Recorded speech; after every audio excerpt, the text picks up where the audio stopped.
أعوذ بالله من الشيطان الرجيم. بسم الله الرحمن الرحيم. السلام عليكم ورحمة الله وبركاته. Sama-sama kita mulakan majlis kita dengan kitab Al-Fatihah. A'udzu billahi minasyaitonir rajim. Bismillahirrahmanirrahim. Alhamdulillahi rabbil alamin. Ar-Rahmanir Rahim. Maliki yaumiddin. Iyyaka na'budu wa iyyaka nasta'in. اهدنا الصراط المستقيم صراط الذين أنعمت عليهم غير المغضوب عليهم ولا الضالين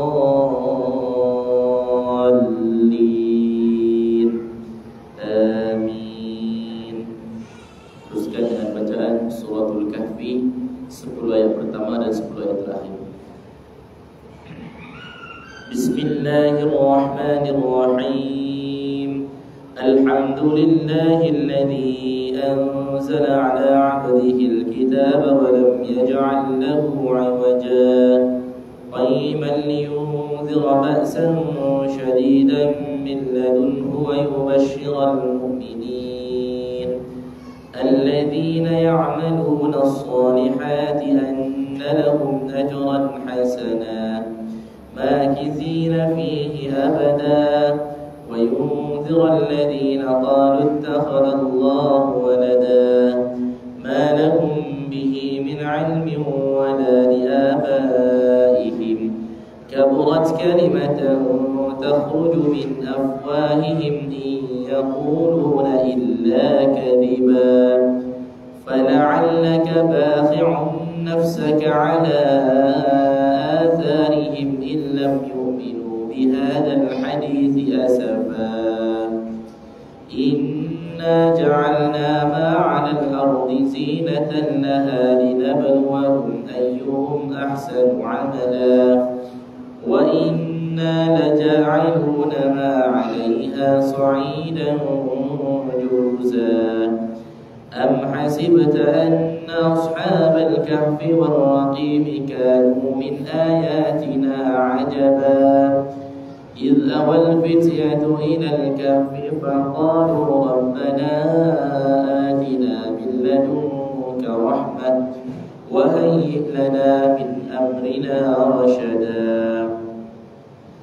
الذين كان سعيهم في غطاء عن ذكري وكانوا لا يستطيعون سمعا أفحسب الذين كفروا أن يتخذوا عبادي من دونه أولياء إنا أعتدنا جهنم للكافرين نزلا قل هل ننبئكم بالأخسرين أعمالا الذين ضل سعيهم في الحياة الدنيا وهم يحسبون أنهم يحسنون صنعا أولئك الذين كفروا بآيات ربهم ولقائه فحبطت أعمالهم فلا نقيم لهم يوم القيامة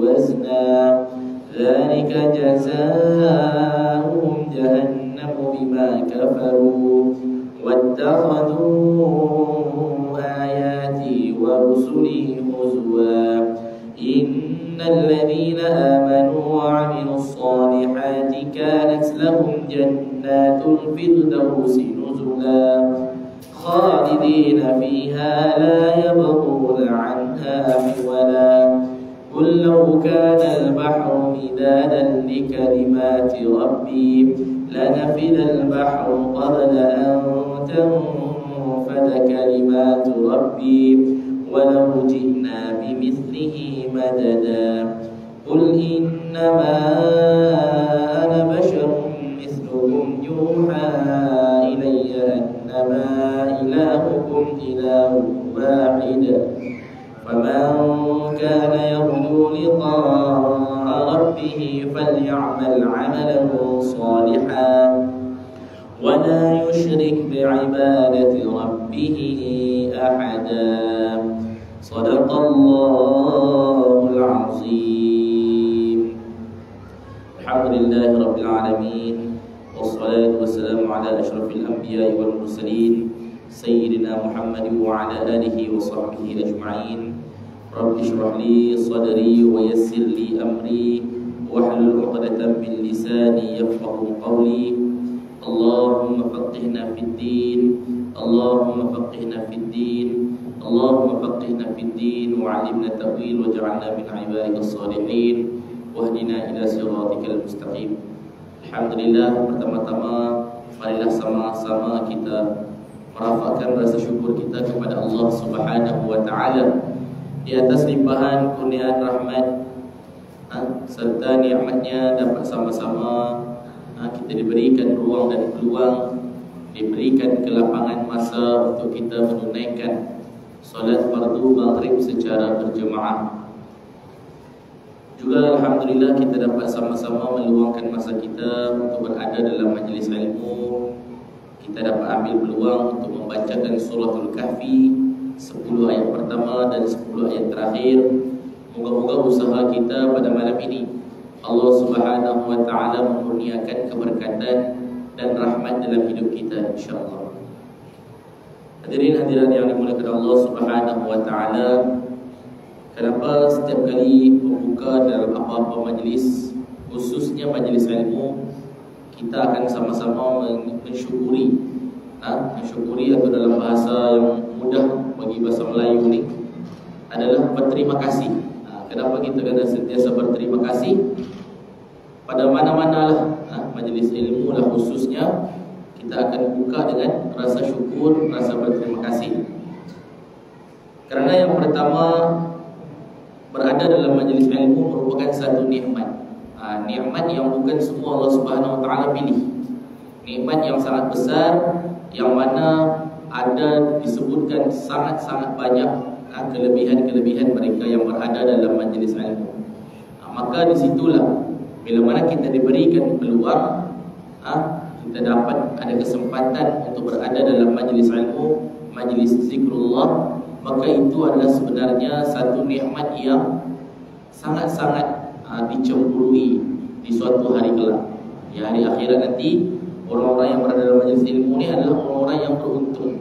Pahalanya banyak, mendapat keampunan daripada seluruh makhluk. Ikan-ikan di laut juga mendoakan keampunan. Malahan yang besar lagi, malaikat turun untuk mendoakan mereka yang berada dalam majlis ilmu. Sebab itulah kita merasakan kesyukuran kerana Allah memberikan kita kekuatan. Dan apa yang kita lakukan sebentar tadi dan ketika ini semuanya atas keizinan Allah Subhanahu wa taala.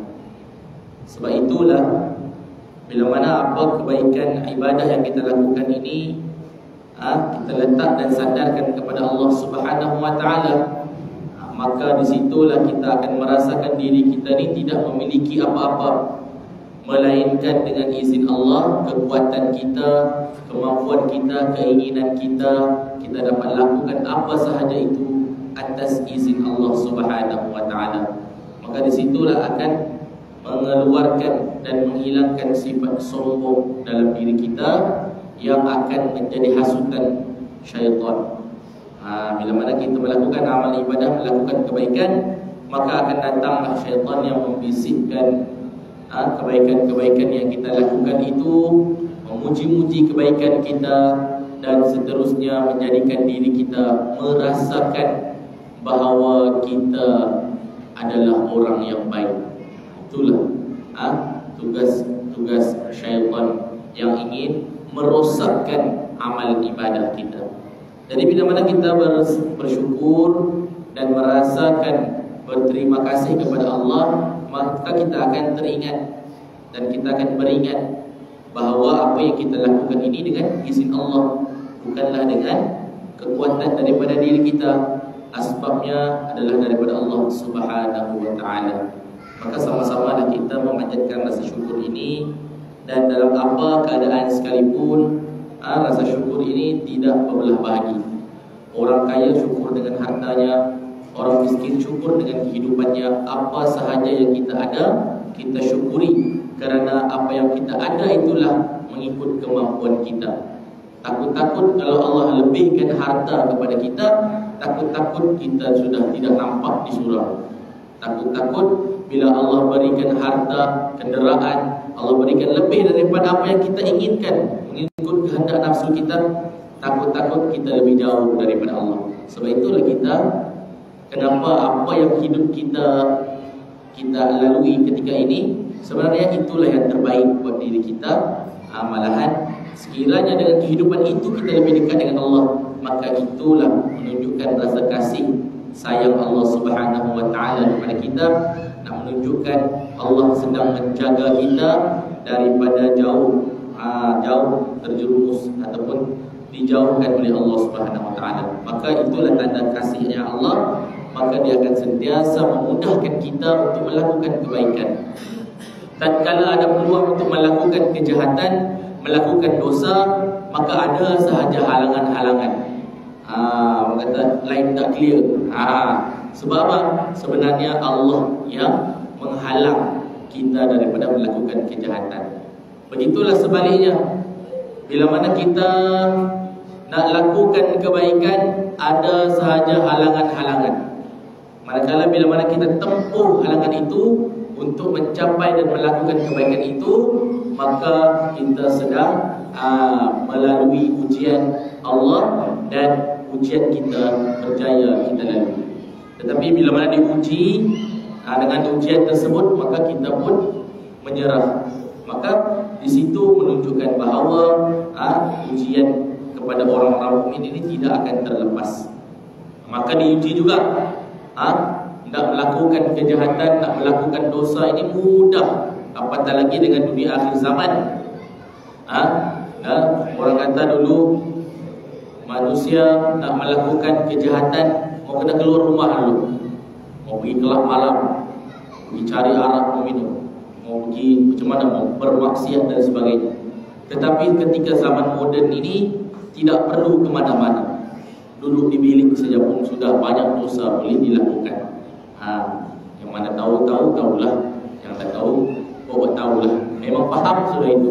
Dengan teknologi sekarang, macam-macam benda kita boleh capai, macam-macam perkara boleh kita lakukan. Maka dengan itulah, bila mana kita terselamat daripada melakukan dosa, dipaksa ke disuruh untuk melakukan kebaikan, disuruh untuk ke surau, disuruh untuk sembahyang, maka sebenarnya itulah cara Allah Subhanahu wa taala untuk memastikan kita dekat dengan Allah Subhanahu wa taala. Hadirin yang dirahmati Allah Subhanahu wa taala, kita sudah masuk ke dalam hadis yang ke-21 yang membawa kepada tajuk tanah Arab menjadi subur makmur. Haddatsana Qutaibah Ibnu Sa'id, haddatsana Ya'qub wa huwa ibnu Abdul Rahman Al-Qari an Suhail an Abi Hurairah anna Rasulullah sallallahu alaihi wasallam qala la taqumu as-sa'atu hatta yaksura al-mal wa yafid hatta yakhruja ar-rajulu bi zakati malihi fala yajidu ahadan yaqbaluha minhu wa hatta ta'uda ardul arabi murujan wa anhara. Rawahu Muslim. Yang membawa kepada maksud dalam menceritakan kepada kami Qutaibah bin Sa'id, dalam menceritakan kepada kami Ya'qub, dan dia adalah anak kepada Abdul Rahman Al-Qari, daripada Suhail, daripada bapanya, daripada Abu Hurairah radhiyallahu anhu, sesungguhnya Rasulullah sallallahu alaihi wasallam bersabda, tidak akan terjadi hari kiamat sebelum harta kekayaan yang telah bertumpuk-tumpuk dan melimpah ruah, sehingga seorang lelaki pergi ke mana-mana sambil membawa hartanya untuk dizakatkan, tetapi dia tidak mendapatkan seorang pun yang bersedia menerima zakatnya itu. Dan sehingga tanah Arab menjadi subur makmur kembali dengan padang-padang rumput dan sungai-sungai. Hadirin yang dimuliakan Allah, di sini dalam hadis ini ada beberapa perkara yang dapat ataupun petanda-petanda dunia akhir zaman, perkara yang akan berlaku, yang mana kita lihat kepada isu semasa, kepada berita-berita dunia. Memang kita, bila mana kita ambil perhatian, ambil maklum, maka kita akan tahulah tanda-tanda akhir zaman ini sudah banyak berlaku.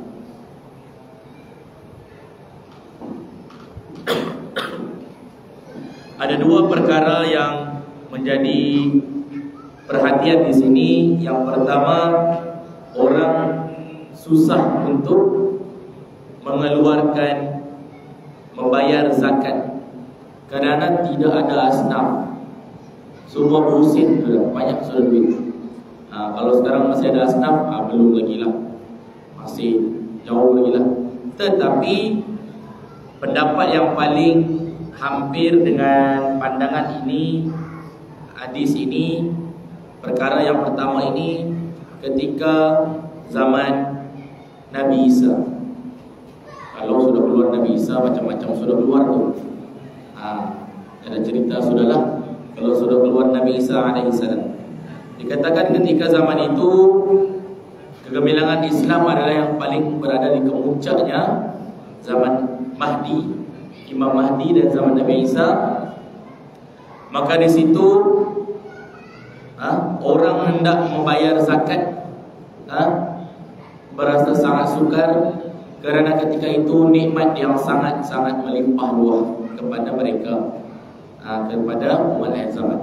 Sebab itulah kita belum sampai lagi zaman itu. Zaman itu apabila adanya sudah Imam Mahdi dan Nabi Isa. Maka disitulah kemenangan Islam.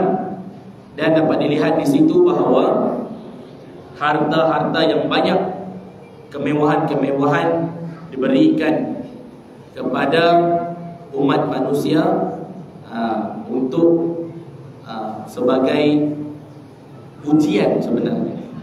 Ujian bagaimanakah mereka hendak menggunakan harta itu ke jalan yang benar dan menikmati harta itu dengan penuh rasa kesyukuran. Jadi pendapat yang pertama ini, perkara yang pertama berkaitan dengan harta yang melimpah ruah ini, disebutkan oleh ulama berlaku pada kehidupan yang mana adanya Imam Mahdi dan Nabi Isa alaihissalam. Dikatakan di situ bahawa ketika itu singa depan mata pun tidak lagi menyerang, tidak lagi menerkam, kerana haiwan binatang ketika itu pun sudah kekenyangan. Ia melihat orang pun ada selera sampai tahap begitu. Maksudnya di sini bahawa nikmat yang melimpah ruah.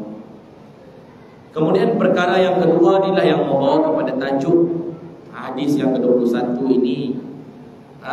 Penulis serta pengarang kitab ini nak menekankan kepada perkara yang kedua ini, bahawa daratan Arab, tanah Arab memang sedia maklum merupakan tanah yang gersang. Tanaman-tanaman pun sukar untuk tumbuh di tanah-tanah Arab ini. Namun disebutkan dalam hadis ini, suatu masa nanti, di akhir zaman nanti, tanah Arab yang asalnya tandus ini akan kembali menjadi subur.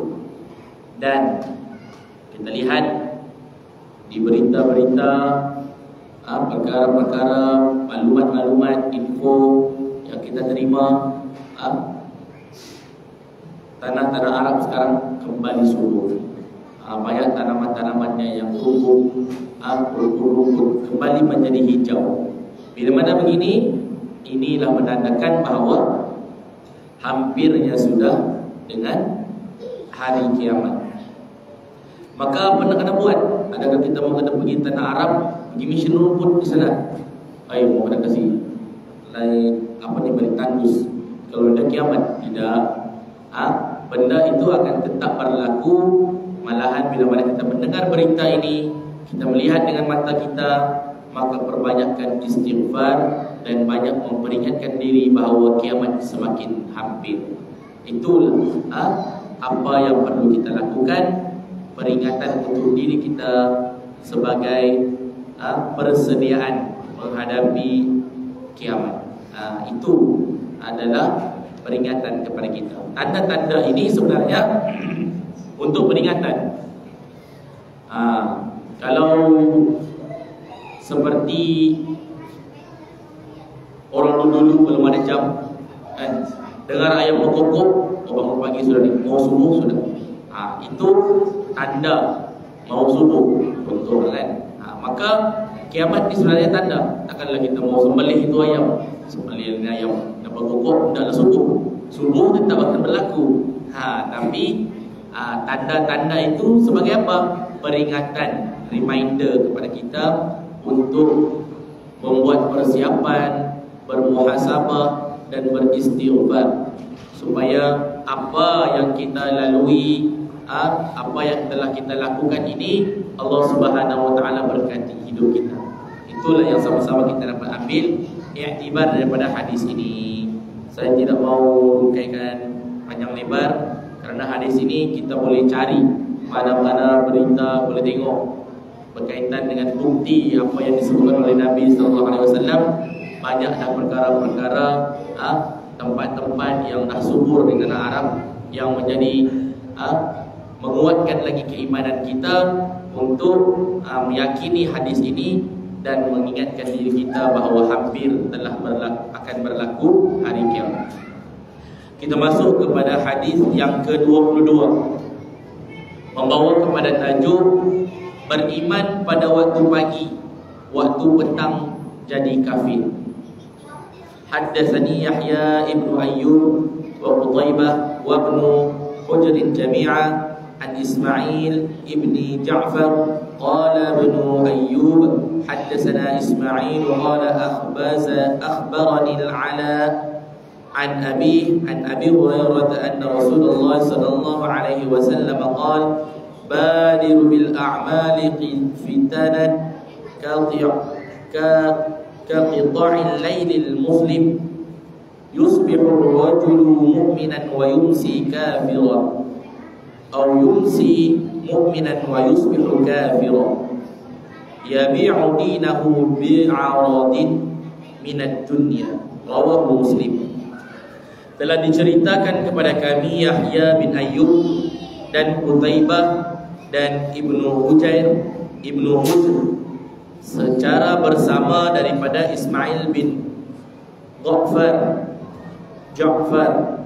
telah berkata Ayyub telah diceritakan kepada kami Ismail, dia telah berkata aku telah diberitahu oleh Al-A'la daripada bapanya, daripada Abu Hurairah radhiyallahu anhu, bahwasanya Rasulullah sallallahu alaihi wasallam bersabda, bersegeralah kamu beramal sebelum menemui fitnah, yakni ujian berat terhadap iman, seumpama malam yang sangat gelap. Seseorang yang masih beriman di waktu pagi, kemudian pada waktu petang dia sudah menjadi kafir, atau seseorang yang masih beriman di waktu petang, kemudian pada esok harinya dia sudah menjadi kafir, dia telah menjual agamanya dengan sedikit daripada mata benda dunia. Hadis riwayat Muslim. Keterangan hadis ini, kufur ialah sifat ingkar kepada Allah. Apa yang Allah perintahkan supaya kita beriman, maka kita tidak lakukan. Itu adalah perbuatan kufur. Kebenaran yang disampaikan, yang dinyatakan kepada mereka yang melakukan amalan-amalan yang dianggap ingkar itu, menurut sumber-sumber yang jelas, bahawa bila mana seorang itu mengingkari perintah Allah Subhanahu Wa Taala, maka mereka tergolong dalam golongan kufur. Bahasa orang yang kufur ni kita panggil kafir. Itu yang kita takutkan tu. Bila sebut kafir ni menakutkan. Sebab bila kafir, bila mana sebut kafir, maka terkeluar daripada agama Islam, rosak akidah. Maka itulah yang kita takutkan. Di akhir zaman ini, ujian yang besar adalah ujian mempertahankan dan menjaga akidah. Namun, bagaimana kita nak mempertahankan dan menjaga akidah, sedangkan kita tidak mengenali dan memahami akidah Islam itu sendiri. Sebab itu peringkat permulaan, khususnya kepada anak-anak yang masih belajar, diberikan keutamaan untuk memahami dan mempelajari ilmu akidah. Kalau ada kelas-kelas akidah di sekolah, majlis-majlis yang menekankan kepada ilmu akidah, maka menjadi kewajipan kepada kita umat Islam untuk mempelajari dan memahami. Kerana ada orang Islam yang tidak lagi mengenali agama mereka sendiri. Kerana lahir-lahir dalam IC sudah beragama Islam, maka bila sudah beragama Islam, dia tidak mendalami ajaran Islam. Maka disitulah menyebabkan bila mana sudah besar, bila mana sudah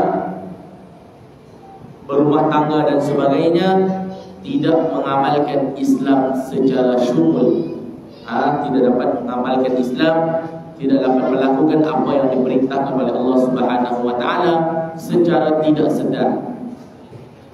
Ada umat Islam yang tidak sedar sehingga kini bahawa solat itu wajib.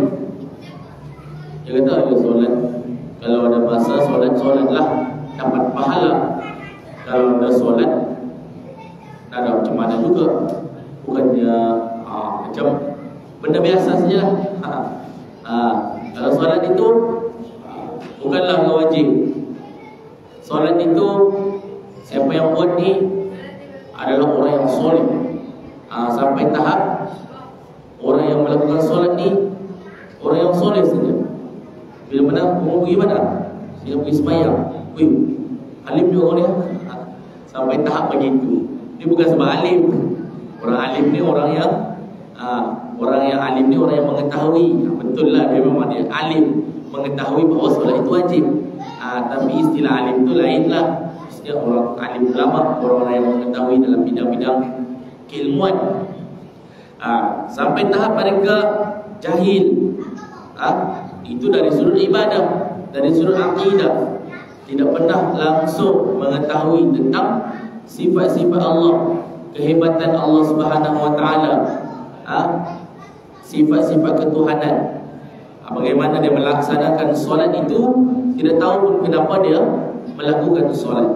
Maka di sinilah di akhir zaman ini, bila mana diuji dengan sedikit perkara, khususnya bila mana turunnya Dajjal, maka paginya dia seorang Islam, tiba-tiba petang dia sudah menjadi kafir, disebabkan diuji dengan iman. Dan memang ujian Dajjal ini ujian yang terbesar. Belum turun Dajjal pun macam-macam sudah ujian yang telah menyebabkan hati, iman dan akidah umat Islam ketika akhir zaman ini banyak yang sudah dirobek-robek secara tidak sedar. Tidak sedar selama ini yang kita lakukan ini telah merosakkan akidah. Bagaimana contohnya? Contohnya apa? Contohnya dengan lagu, pasang lagu orang putih lagi, dah berapa faham kan? Nyanyi saja, nyaman lagunya ni, lagu trending. Dengar-dengar rupanya lagu itu yang membawa mesej-mesej yang merosakkan akidah. Banyak sekarang berlaku. Sebab yang menyanyi itu bukan orang Islam, yang menyanyi itu orang kafir. Maka kita pun seronoklah dengar. Bukanlah tak boleh dengar, tapi bila kita dengar, kita kena faham dulu apa yang disampaikan. Takut kita suka-suka tu, rupanya perkara itu perkara yang menghina agama, perkara yang bercanggah dengan ajaran Islam. Itu baru satu bab. Banyak lagi lah. Belum cakap lagi movie, belum cakap lagi apa yang kita lalui dalam kehidupan kita ni. Banyak perkara-perkara yang melanggar, yang boleh merosakkan akidah. Maka di situlah kita mempelajari, memahami dan mengenali ilmu akidah Islam yang sebenar. Sebab akidah ada juga yang belajar akidah sesat, pelik pula akidahnya. Maka akan menyebabkan mereka terus tersesat dengan ajaran-ajaran yang sesat.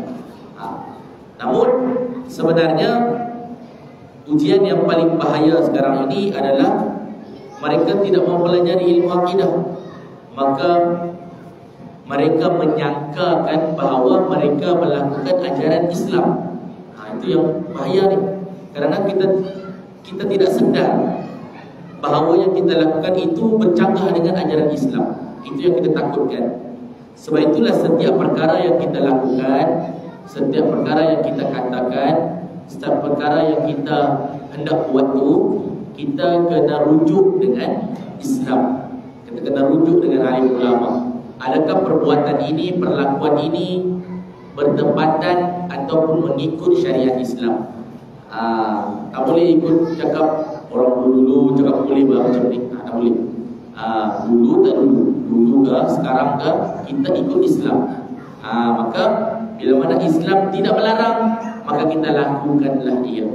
Tetapi bila mana Islam melarang dengan syarat-syarat tertentu, maka perlu kita akur dan perlu kita hindari daripada melakukannya. Inilah yang payah. Inilah yang akan merosakkan akidah bila mana dia tidak dijaga. Ujian akhir zaman itu daripada macam-macam sudut. Orang Yahudi ni, orang kafir ni, mereka ini tidak lagi menghulurkan senjata berperang-perang. Secara besar-besaran mau menang saja pergi perang. Macam yang sedang berlaku di Palestin ni. Kenapa? Kerana mereka telah menggunakan strategi yang lagi berkesan, melalui dari segi ekonomi, dari segi industri musik, dari segi macam-macam perkara. Mereka telah lama memberi hiburan kepada umat manusia, sehingga kan bila mana mereka melakukan kejahatan, kita macam selama ni, contoh kan, yang benda boleh ikutlah, selama ni dari kecil lagi makan Maggi, dari kecil lagi makan benda ni, dari ni lagi kita hidup dengan benda ni. Bila mana berlaku isu-isu ini, maka kita sedar bahawa mereka ni sudah lama rancang untuk menjadikan kita ini sebati dengan cinta rasa dan sebagainya. Maka itulah perlu kita sama-sama ambil perhatian, kerana dalam hadis ini memberikan jelas bahawa ujian akhir zaman ini adalah ujian yang besar, khususnya untuk menjaga akidah. Dia bersangkut pautlah dengan hadis-hadis yang sebelum ni. Bagaimana kita nak menjaga akidah, nak menjaga agama, sangat-sangat berat. Dan ada 3 aspek lah, khususnya dalam akidah. Dalam biasanya mempelajari kitab akidah ni, perkara yang boleh merosakkan akidah ni datang daripada 3 perkara lah. Biasanya dalam kitab-kitab 3 perkara ni secara asas. Pertama, melalui hati. Ada sangkaan, ada perasaan. Kita merasakan bahawa betul juga Islam ni macam lain-lain je. Ada sangkaan-sangkaan dalam hati. Dan bila keyakinan itu mula timbul, itu boleh merosakkan akidah. Kemudian daripada perkataan, kita mengatakan, bercakap satu perkara, walaupun dari sudut gurauan, melibatkan akidah, maka itu juga boleh rosak dan gugur akidah, iman kita. Dan yang ketiga adalah perbuatan. Perbuatan ini, bila mana kita lakukan suatu perbuatan, yang perbuatan itu yang dilarang, bercanggah dengan ajaran Islam, maka khususnya lagi berkaitan dengan ibadah agama lain ataupun perbuatan yang melibatkan kepercayaan agama lain, maka itu lebih-lebih lagi lah. Itu lebih-lebih lagi lah berbahaya. Jadi sama-sama kita dapat ambil iktibar Perkara ini sangat luas. Dalam memahami akidah ini sebenarnya memerlukan tempoh masa yang betul-betul cukup dan penelitian yang begitu mendalam untuk kita betul-betul faham.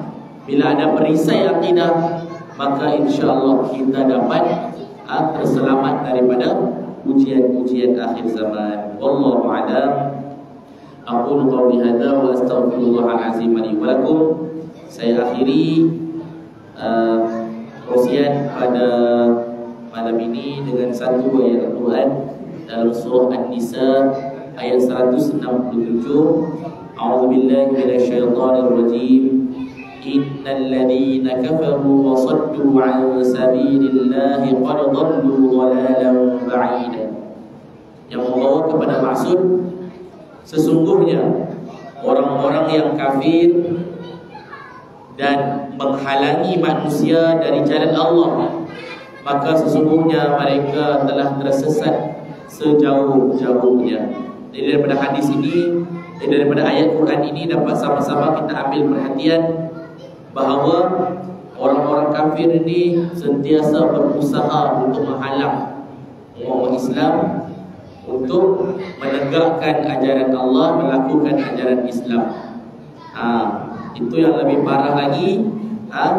Orang-orang kafir ini mereka akan menghalang, bukan sahaja mereka mengingkari, tetapi mereka akan memastikan orang yang menjaga agama Allah, melakukan ajaran Islam ini tidak dapat melaksanakannya dengan macam-macam cara, sehingga menyebabkan banyaklah perkara-perkara yang mereka lakukan untuk menakut-nakutkan umat Islam dan melakukan kebohongan sehingga Islam itu tidak dapat, ajarannya tidak dapat dilaksanakan.